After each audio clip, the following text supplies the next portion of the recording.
평안하십니까? 오늘도 함께 말씀 묵상하시면서 예수님의 사랑이 우리 마음 안으로 스며들어오는 그 시간이 되기를 주님의 이름으로 소망합니다.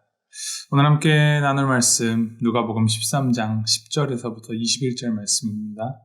누가복음 13장 10절에서부터 21절 말씀 제가 읽어드립니다. 예수께서 안식일에 한 회당에서 가르치실 때 18해 동안이나 귀신 들려 앓으며 꼬부라져 조금도 펴지 못하는 한 여자가 있더라. 예수께서 보시고 불러 이르시되 여자여 내가 내 병에서 놓였다 하시고 안수하시니 여자가 곧 펴고 하나님께 영광을 돌리는지라.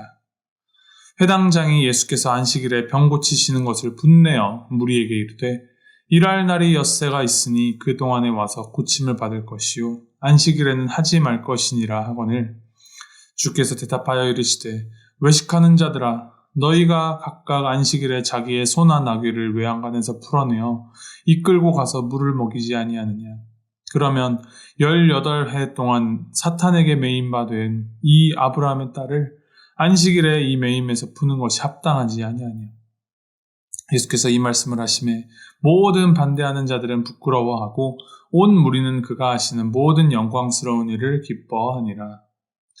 그러므로 예수께서 이르시되 하나님의 나라가 무엇과 같을까? 내가 무엇으로 비교할까? 마치 사람이 자기 채소밭에 갖다 심은 겨자씨 하나를 같으니 자라 나무가 되어 공중의 새들이 그 가지에 깃들였느니라. 또 이르시되 내가 하나님의 나라를 무엇으로 비교할까? 마치 여자가 가루 서말 속에 갖다 넣어 전부 부풀게 한 누룩과 같으니라 하셨더라. 아멘. 오늘 말씀 전반부에는 예수님의 그 공생의 당시에 가장 뜨거웠던 논쟁거리, 안식일 논쟁의 한 부분이 기록되어 있습니다. 안식일에 예수님이 회당에서 가르치실 때 18년 동안이나 몸이 꼬부라져서 펴지 못한 여인을 예수님께서 불러서 그녀의 몸을 고쳐주십니다. 18년 동안이나 허리를 펴지 못한 여자. 아마도 주변에서는 모두 다 그 여인을 다 알고 있었을 것입니다. 우리 허리가 조금만 아파도 움직이기가 너무나도 곤욕스러운데 조금도 허리를 펴지 못한 채 18년을 살아왔다니 그 육체적인 고통이 얼마나 심했을까요? 그러나 단순히 육체적인 고통뿐만이 아니라 18년 동안 그 주변에서 그 여인을 바라보며 귀신 들렸다, 하나님께 벌 받았다라는 그런 시선으로 그녀를 배척하고 멀리하고 그녀를 외면하는 그러한 고통을 받아온 마음의 심적인 고통은 우리가 이루 말할 수 없었을 것입니다. 그러한 고통 가운데 살아가는 여인, 아무도 주목하지 않고 아무도 알아주지 않는 그 여인의 고통을 예수님께서는 알아주셨습니다. 12절에 보면 이 여인이 고침받기를 바라는 마음으로 예수님을 만나러 회당에 나왔는지 어떤지는 정확히 모르지만 여인이 예수님께 간청한 것이 아니고 예수님께서 그 여인을 보시고 불러내셔서 회복을 선언하시고는 안수하셨습니다. 그리고 그녀의 허리를 낫게 하여 주셨죠. 이 원인을 알 수 없는 귀신으로 사탄의 그 역사로 딱딱하게 굳어 고통 중에 억압받고 눌려있는 그녀에게 예수님께서는 완전한 해방을 선언하시고 낫게 해주신 것입니다.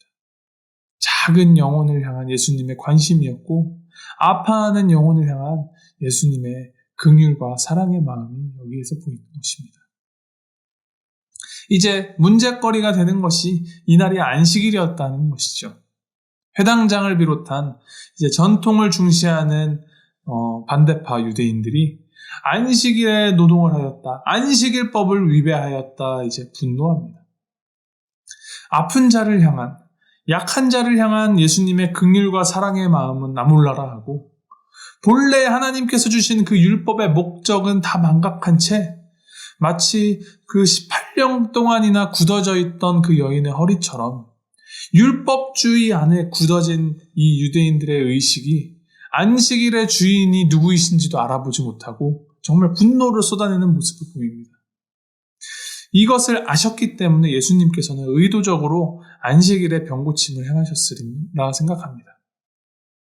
안식일에 소나 나귀를 외양간에서 풀어내어 먹이는 것은 너희가 아무런 가책을 느끼지 못하면서 참 회복과 참 사랑을 필요로 하는 자를 외면하는 그들의 가식에 한 방 먹이신 것이죠.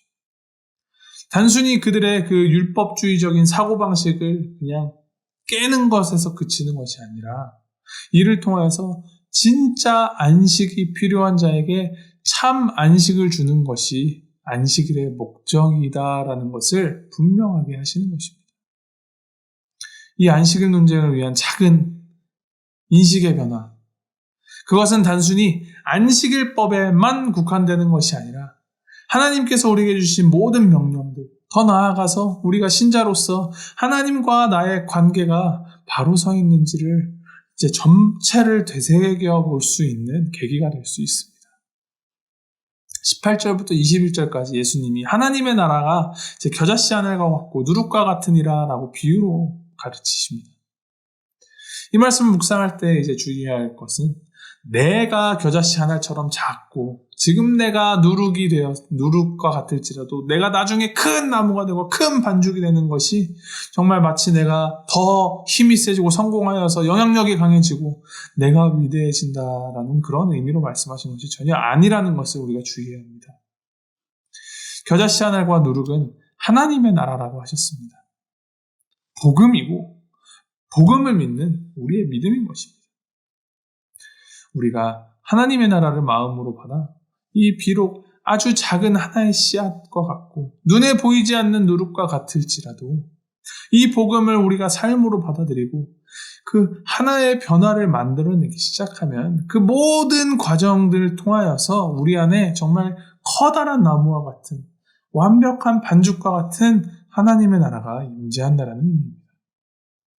즉 예수님을 향한 올바른 믿음의 그 방향 설정, 믿음을 전제로 한 인식의 변화, 그리고 그 바른 믿음으로 인한 나의 행동의 변화 하나하나가 위대하고 거대한 하나님의 나라의 임재를 드러낼 요소들로 사용된다라는 것입니다. 아이들이 부르는 동요 중에 이런 동요가 있습니다. 도랑물 모여서 개울물, 개울물 모여서 시냇물, 시냇물 모여서 강물, 강물이 모여서 바닷물. 이 시작되는 작은 도랑물과 같은 작은 믿음 하나, 작은 변화 하나, 작은 행동 하나가 모여서 거대한 바다와 같은 하나님의 나라를 이루어갑니다. 물이 바다를 덮음같이 하나님의 영광으로 가득한 그 놀라운 천국의 이야기가 우리의 그 매일매일의 순간순간들 속에서 시작된다는 것을 우리가 기억하며 예수님의 사랑과 긍휼의 마음을 우리가 바로 알고 복음을 바로 알며 예수님처럼 사랑하며 살아가는 우리가 되기를 소망합니다. 하나님의 마음은 무엇일까? 예수님이라면 어떻게 하셨을까를 늘 고민하며 주님의 뜻을 우리의 삶의 자리에서 이루어가는 우리 모두가 되기를, 그래서 우리의 작은 그 믿음들을 모으고 모아 주님께서 기도하셨듯이 주님의 뜻을 이 땅 가운데 이루어가는 우리 모두가 되기를 주님의 이름으로 축복하고 소망합니다. 함께 기도하시겠습니다.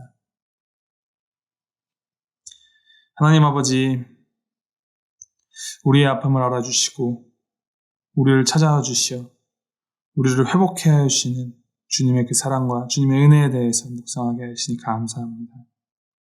하나님, 우리 안에 주님을 향한 그 사랑과 주님의 마음을 망각한 채 딱딱하게 굳어져 버린 그러한 모습들이 있다면 주님 어루만져 주시고 주님의 능력으로 회복해 하여 주시옵소서.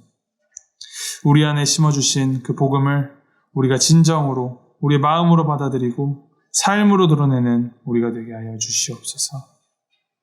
이를 통하여서 이루어 가실 크신 하나님의 그 영광으로만 가득한 하나님 나라를 꿈꾸며 오늘 우리에게 허락하신 그 삶을 하나님을 향한 바른 열심으로 살아가는 우리가 되도록 주님 함께하여 주시옵소서. 감사드리며 예수님의 이름으로 기도하였습니다. 아멘.